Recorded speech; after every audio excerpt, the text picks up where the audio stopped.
Salut à tous, aujourd'hui on se retrouve pour une présentation de deck avec Guillaume qui a fait le WCQ Secondini et qui jouait Runic Chimera. Runic Chimera. Est-ce que tu voudrais nous expliquer un peu de tes match-ups ou à la fin? On va faire ça après le deck profile. Parfait. Alors du coup, l'idée c'est de jouer l'engine Chimera avec l'engine Runic. Donc pour les ratios, après différents tests, j'ai décidé que c'était le plus optimal. Surtout qu'il y a beaucoup de Cosmic Cyclone, donc pour protéger la fontaine, certaines versions jouent qu'un seul Cornfield, moi j'en joue 3. Donc ça fait 5 cartes combo. Ça c'est une carte que j'en avais marre de piocher et de briques, donc je l'ai mis qu'à 2. Et celle-ci c'est quand même trop important de l'avoir à 2. Pareil, on veut pas briquer avec la fusion chimère, donc j'ai choisi de la jouer à 2. Ok. Ensuite, Pandée de fusion, avec du coup le genre de carte qu'on veut pas trop piocher. Franchement, ça permet de bait les haches, ou alors si vous prenez pas hache dessus, en général vous sortez Dragoon et vous gagnez la partie plutôt facilement. Et puis c'est juste une one card combo en plus qui perd pas sur Droll si jamais on n'a pas accès à l'engine Chimera. Voilà. Et ensuite, beaucoup de runiques, de fontaines, parce que c'est limité à 2. 3 types, c'est la meilleure. 3 flashing fire. 3 negate. 3 runiques destruction, qui est pire sous-côté. 3 slumber, parce que c'est l'une des seules avec type qu'on peut activer au premier tour, notamment pour permettre de piocher 3. Et ensuite, parce qu'il faut plus de noms, une de chaque, Smithing Storm et Dispelling. Voilà. Donc ça en fait 17 en tout en comptant... non, ça en fait 19 en comptant les fontaines. Ensuite, 3 anti trap, call by et puis 2 TTT. Avant, je jouais 3 TTT, mais ça briquait trop. Surtout qu'on peut pas... souvent, on perd sur Imperm, alors du coup, on peut pas l'activer si on se prend Imperm. Et comme il me fallait un petit peu de puissance, si jamais je perds le dé, bah quand même 3 Imperm, selon certains match-ups, ça peut stopper un tour. Bon, bien sûr pas Snake Eyes, mais sur des rogues, ça peut sauver. Ok. Donc je joue à 41. Ensuite, pour l'extra deck, donc les ratios, celle-ci elle se recycle, donc à 2 c'est suffisant. Comme c'est extrêmement serré, on aimerait en jouer plus, mais un seul ça suffit. Ce qui est un peu intéressant, c'est qu'il est bête, donc on peut utiliser Fusion Chimère dessus, mais il est aussi niveau 4, on verra ça juste après.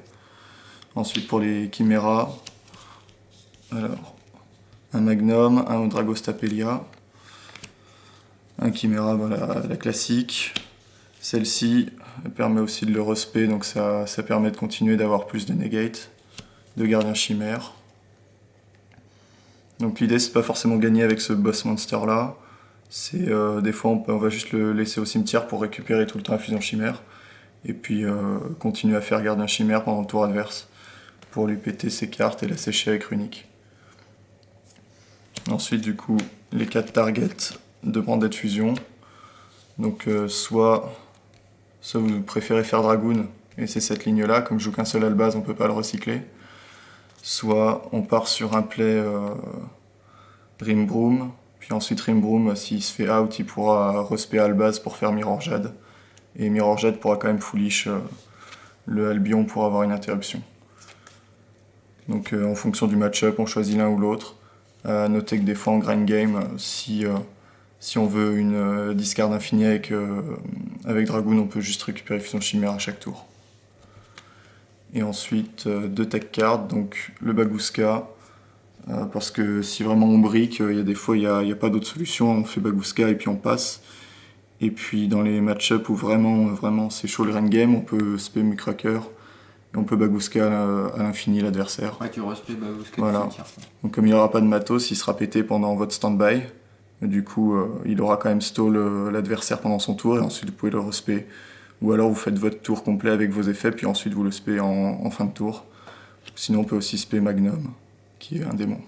Ok. Voilà. Bon, après, clairement la carte elle sort jamais, parce qu'en fait Bagooska il se fait tout le temps out par SP. Mais l'idée c'était, j'espérais tomber sur des gens qui n'aient pas le budget pour s'offrir SP. et donc du coup qui perdent bêtement sur ce boss monster. Et puis si moi j'avais le budget, je la remplacerais par SP justement. Ok. Voilà. Ensuite, au niveau du side deck, donc l'idée c'est vraiment de pouvoir se débriquer au maximum si on go second. Donc Fantasmé, comme je sais que Snake Eyes il est partout, donc c'est pratique, ça peut aider sur Rescue Ace. Bon, sur certains match-up, voilà, ça fait des liens, donc ça permet de se refaire des mains, et puis comme ça protège d'un ciblage sur nos monstres, ça permet de protéger l'effet de Baphomet, ou même si Branded Fusion passe, si on se prend une perm sur Albion aussi, ça peut sauver. Après, l'utilité, c'est vraiment de fixer les mains, quoi. Ensuite, 3 Evenly Match. Voilà. C'est un peu chaud de go second avec Runic, donc quand on fait Evenly Match, clairement on peut remonter des boards. Bien faire attention par contre à pas activer de Runic avant, parce que sinon ça va sauter votre battle phase et puis vous pourrez pas activer Evenly Match. Ok. Voilà, merci Edo de m'avoir appris ça. Ensuite, 2H, si jamais tu tombes sur Lab ou même sur Branded, franchement ça peut te sauver. J'avais pas de place pour en mettre 3 parce que je préférais mettre 3 Nibiru. Et ensuite, je voulais une option au time. Et puis, pareil, sous le release et droll, vraiment, pour éviter de se faire FTK, bon, c'était surtout ces 5-là. Et puis là, dans les match-ups qui jouent vraiment le cimetière, surtout Snake Eyes par exemple. Ok. Ok, donc c'est la decklist. Après, pour les match-ups, c'était 8 rondes, donc j'ai fini en 3 défaites, 4 victoires, 1 égalité. À noter que pour aller vite sur les défaites, ça aurait pu clairement être évité. Ça a surtout été à cause de misplay. Je considère qu'il y a vraiment une partie où je me suis fait vraiment détruire par Snake Eyes. C'était assez serré, mais du coup je me suis fait 2-0. Il n'y avait vraiment aucun moyen de gagner. Et sur les 2 autres défaites, c'était vraiment très serré. Et en fait, ça s'est perdu sur des gros misplays de ma part. Ensuite, l'égalité, bon, on en parlera tout à l'heure. Voilà. Bon. Du coup, game 1, je gagne les dés, je tombe sur Sprite Tribrigade. Franchement, si j'avais pas gagné les dés, j'aurais perdu. Enfin, c'était vraiment ceux qui gagnaient le dé gagnaient la partie. Donc, première partie, je pose mon board, il peut pas passer, il scoop. Deuxième partie, il pose son board, je peux pas passer, je scoop. Et troisième partie, c'est pareil. Je pose mon board, il peut pas passer, il scoop. Donc, ça a été un peu linéaire comme partie. Game 2, c'est la partie la plus intense, round 2, partie la plus intense du tournoi. Je suis tombé sur un Snake Eyes, j'ai perdu les dés. Il m'a fait 2 fois d'affilée son full combo. Et j'ai pu remonter le board avec les runiques, notamment Runique Destruction. Attends, je vais te la montrer. Donc celle-ci, quand il fait son effet Flamberge pour réinvoquer l'IP qui est en zone magie piège, vous pouvez la détruire. Donc déjà ça lui enlève la recovery de IP. Et ensuite, comme ça bannit 4, il va perdre pas mal de ressources. Souvent, j'arrive vraiment à l'avoir au grind comme ça. Et puis, après, en fonction de... Ce qui est pas mal, c'est quand on ouvre beaucoup de runiques contre Fire King, on peut spé Hugin, et puis Hugin peut protéger de la destruction. Donc souvent, on arrive pas mal à tempo face à eux. Et puis, il y a des fois, bêtement, ils vont cramer tous leurs liens. Et puis, en fait, il y a un moment, ils vont perdre sur Bagouska, donc on peut les tempo avec Bagouska. Ou alors, on peut même les tempo avec Dragoon s'ils n'arrivent pas à avoir l'out sur Dragoon. Voilà. Ok. Donc, voilà, donc après, deuxième game, il a voulu go first, donc il m'a refait full combo, et pareil, j'ai réussi à l'avoir au grind. Ensuite, game 3, je suis tombé sur notre collègue de la commu Matisse, qui joue Village secret des magiciens. Donc, T'as rien pu faire, ok. je n'ai rien pu faire, en plus on a eu un petit deck check, c'était assez marrant. Voilà. Ensuite, game 4, je suis tombé sur Sword Soul.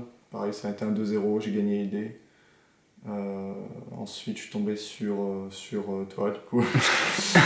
Pas de bol, c'est vraiment pas de bol. Voiceless, voilà, on tombe compte, c'était un peu dommage. La première game, plutôt maîtrisée. Donc c'est une victoire totale pour ma part. Après, du coup, deuxième game, tu go first, t'as tout ce qu'il faut. J'arrive à bait ta Soul Negate, je peux t'evenly match, tu gardes anti-spell qui bloque complètement mon deck, donc t'arrives pas à repartir, mais après on continue au time et j'arrive pas à te finir tout simplement. Donc du coup, comme tu avais plus de points de vie, on fait draw. On fait draw, ouais. Voilà. Game 6 du coup C'était game 6. Game... je sais plus, game 5. Non, game 5 c'était... Non, franchement, game... je sais plus. Non, game 6 c'était moi, game 7. Game 7, je tombe sur labyrinthe, je fais un énorme misplay. Je pense que j'étais fatigué avec toutes les rondes avant. Franchement, c'était vraiment chaud de tenir mentalement. Et du coup, je me prends H sur Bandit Fusion, j'oublie de faire Call by the Grave qui était planqué dans ma main derrière toutes les runiques. Donc, donc quand je me rends compte de ça, c'est trop tard, donc je scoop. Et il n'y a pas moyen de récupérer après, je perds 2-0, je me fais détruire. Et game 8 Et game 8, on tombe sur un Rescue Ace. Honnêtement, il aurait pu gagner la deuxième game, mais du coup je l'ai 2-0 et je pense surtout qu'il était fatigué après 8 rondes et il savait pas jouer contre mon deck non plus. Donc, ok. Donc voilà, je pense que j'ai eu beaucoup de chance sur ça. Ok, bah c'est cool. Voilà, donc pour un peu le premier WCQ, c'était vraiment une bonne expérience. Ouais. Après je suis sorti de ma zone de confort en prenant un deck auquel j'ai pas trop l'habitude. Je pense que c'était surtout pour faire subir aux gens le fait de jouer unique quand tu te fais détruire des mois par unique. Donc, bah c'était voilà. l'occasion, c'est un contrôle, c'est un deck contrôle, voilà. Donc voilà. Bah nickel. Bah merci en tout cas Guillaume et puis on se verra à la prochaine. Ciao.